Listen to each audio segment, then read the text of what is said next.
सर्वप्रथम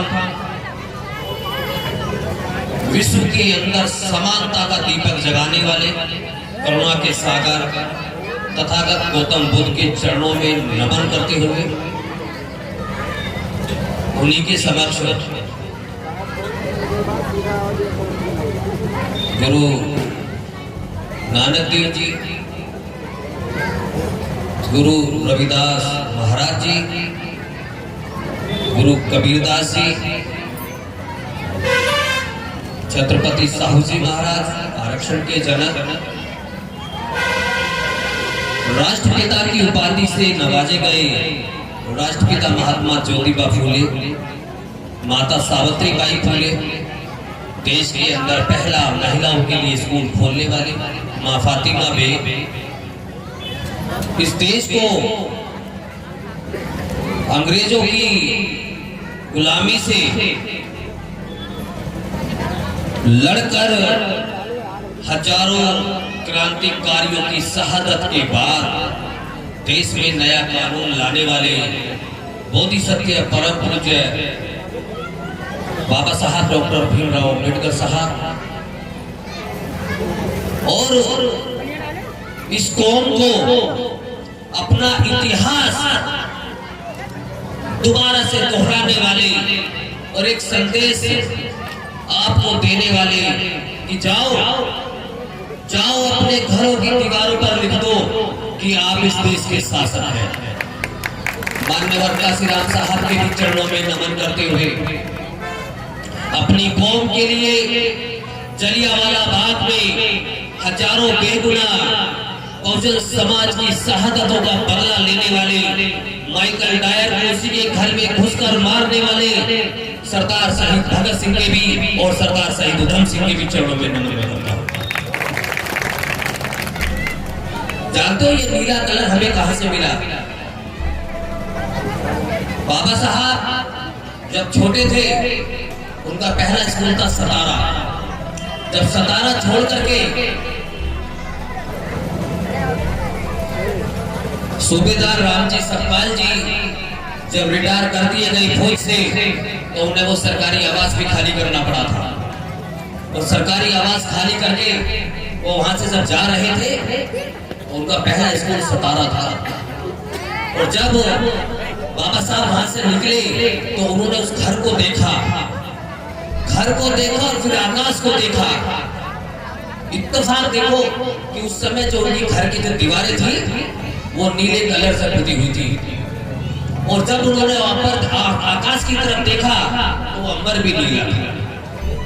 तो उन्होंने अपने पिता से कहा, बाबा मैं एक ऐसा इतिहास लिखूंगा कि इस पूरे जहां को नीला कर दूंगा। और आज मैंने देखा आप लोगों ने तो यार घोड़ा नीला कर दिया। सब लोग बधाई के पात्र हैं।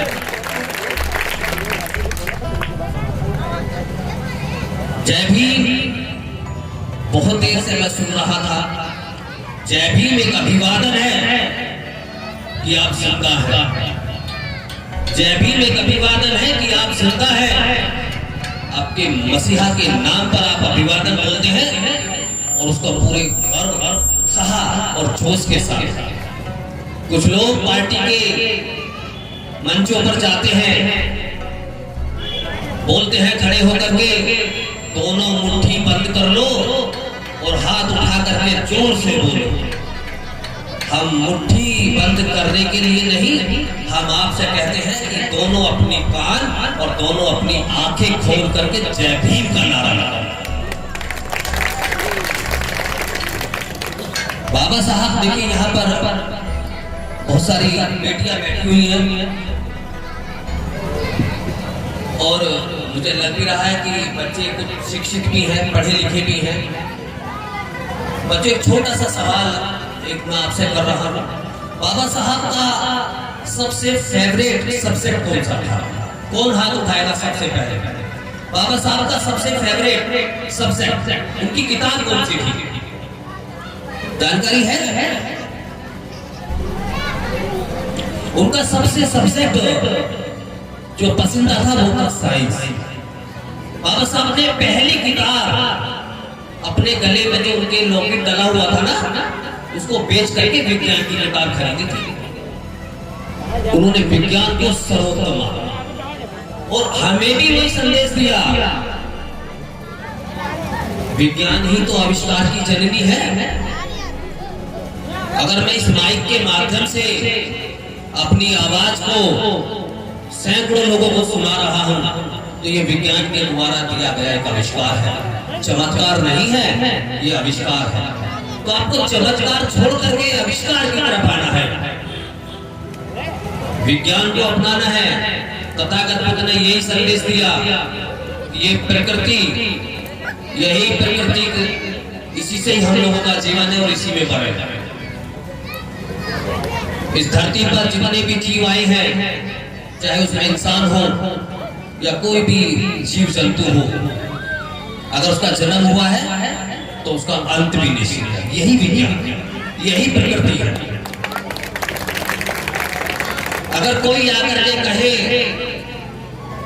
कि हाँ इस धरती पर अनेकों धर्मों को मानने वाले लोग अपने रहनुमा परमात्मा ईश्वर भगवान अल्लाह गॉड अनेकों नाम से जो पुकारते हैं, बुद्ध ने उनको सबको नकार दिया था।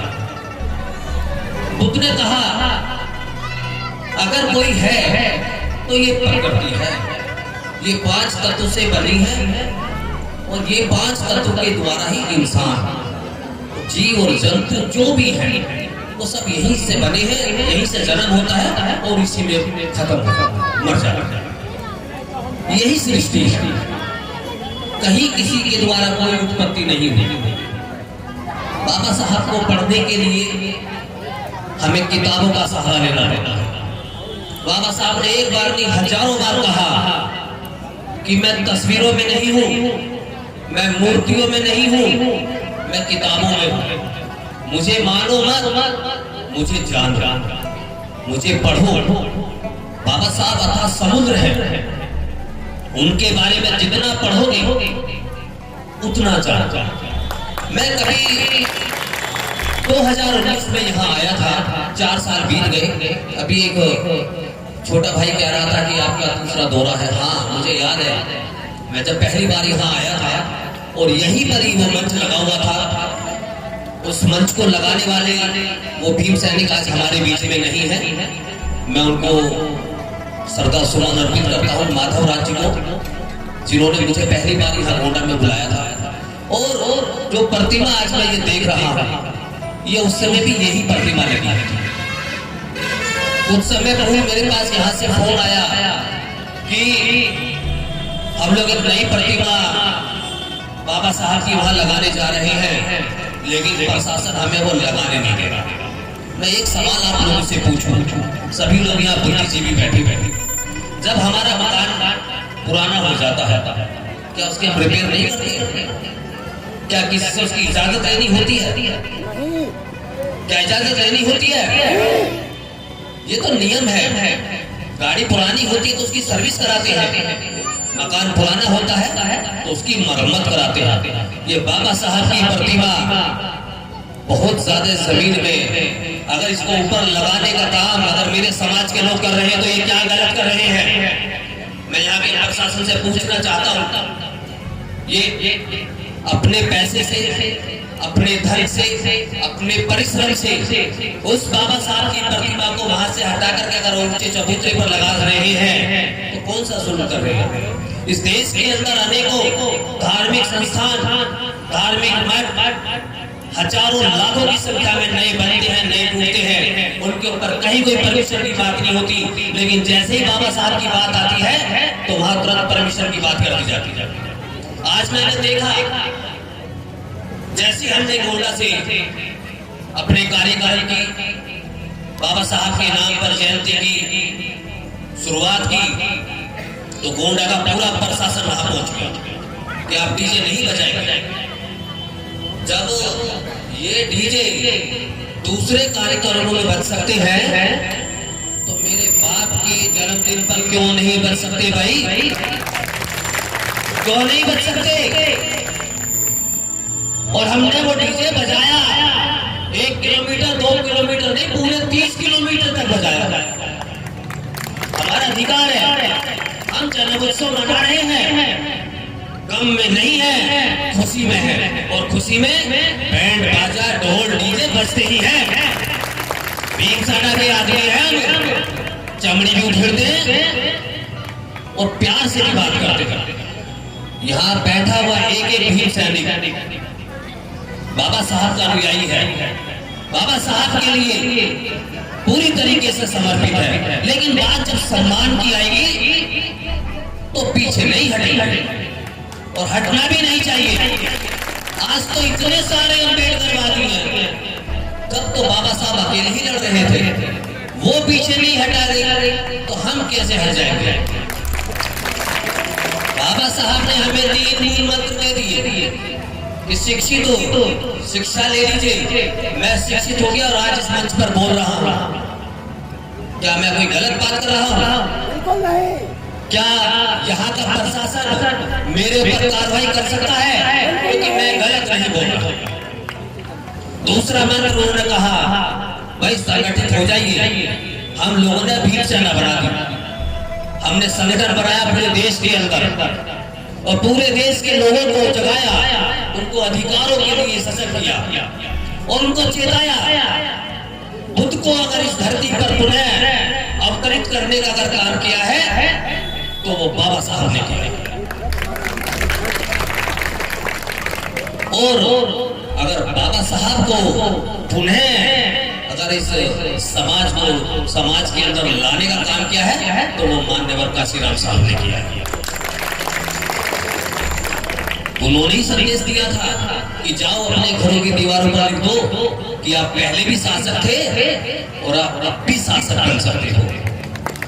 और इस समाज ने इस देश के अंदर, इस देश की सबसे बड़े सूबे के अंदर आपके बहुजन की सरकार बनाई, 4 बार बनाई, 4 बार। इसीलिए उन्होंने कहा था कि आप शासक थे। अरे हमारा इतिहास रहा है, हम इस देश के मूल निवासी रहे हैं। सम्राट अशोक की तमाम धरोहर आज इस देश का गौरव दिखाती है पूरे दुनिया के अंदर। देखते हो देश का जो राष्ट्रीय ध्वज है, उस ध्वज के अंदर जो चक्र है वो सम्राट अशोक का बनाया है। अगर हमारा राष्ट्रीय चिन्ह है जिसको केवल और केवल सरकार ही प्रयोग में लाती है, अशोक स्तंभ, वो भी सम्राट अशोक की देन। तो ये देश हमारा है, हम इस देश के मूल निवासी राजा हैं। हमें पुनः उस शासन को प्राप्त करना। प्राप्त कैसे करेंगे? उसके लिए आपको शिक्षित होना होगा, उसके लिए आपको संगठित होना होगा और उसके लिए आपको संघर्ष करना होगा। संघर्ष क्योंकि बिना लड़ाई के, बिना संघर्ष के कभी कोई सत्ता नहीं मिलती है। पहले लड़ाई तलवारों से हुआ करती थी, आज लड़ाई विचारों की होती है। तो आपको अपने विचारों के द्वारा सत्ता परिवर्तन करना है और उससे पहले व्यवस्था परिवर्तन करना है। क्यों? व्यवस्था परिवर्तन अगर हो जाएगा तो ये प्रतिभा अपने आप यहाँ पहुंच जाएगी। आज जो रोकने वाले लोग हैं ना, ये वही लोग हैं जो व्यवस्था को बदलना नहीं चाहते।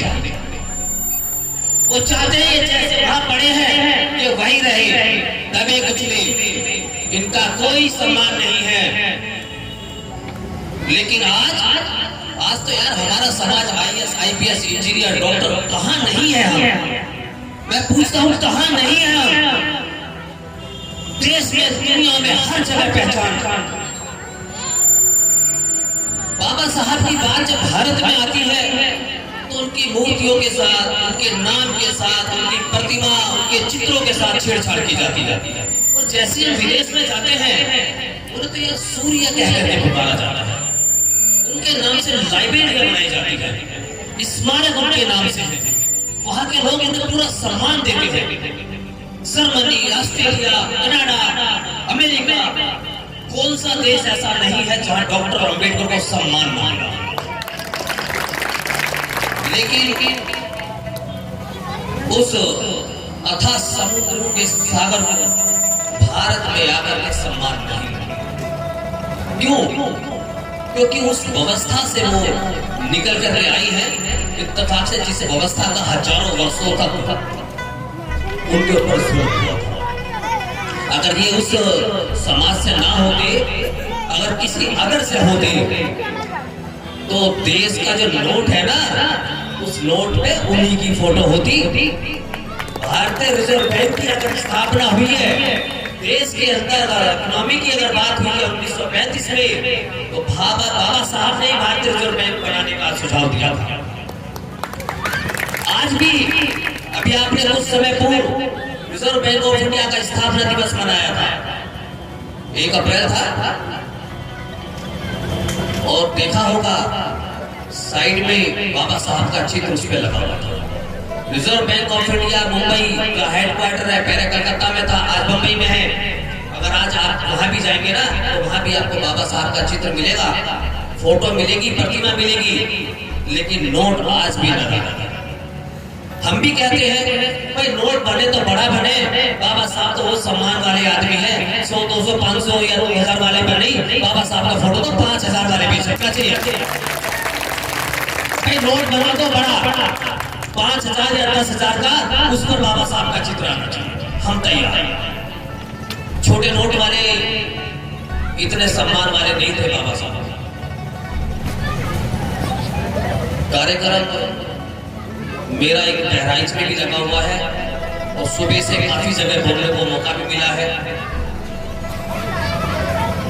हमारे बहराइच के जिलाध्यक्ष ने भी कई बार सूचित भी किया है, क्योंकि वहां की भी व्यवस्था हम लोगों को देखनी है। तो मैं ज्यादा ना कहते हुए आप लोगों को यहाँ पर बैठे मंचासीन सभी अतिथियों का, अभी हमारे बीच में समक्ष हमारे पांडे जी जिला पंचायत सदस्य रहे हैं और वर्तमान में चुनाव भी लड़ेंगे, मेरी शुभकामनाएं हैं उनके लिए। सभी को सामने नारी शक्ति, हमारी बहन बेटियां, मेरे युवा साथी, मेरे भाई लोग, सभी को मैं आज बाबा साहब के 132वें पर्व की, जन्म उत्सव की और गोंडा की तमाम वीर सैनिक और जनता को मैं हार्दिक मंगल कामनाएं देता हूं कि आप लोगों ने वो कर दिखाया जो मैं दिल्ली से सोच कर लाया था।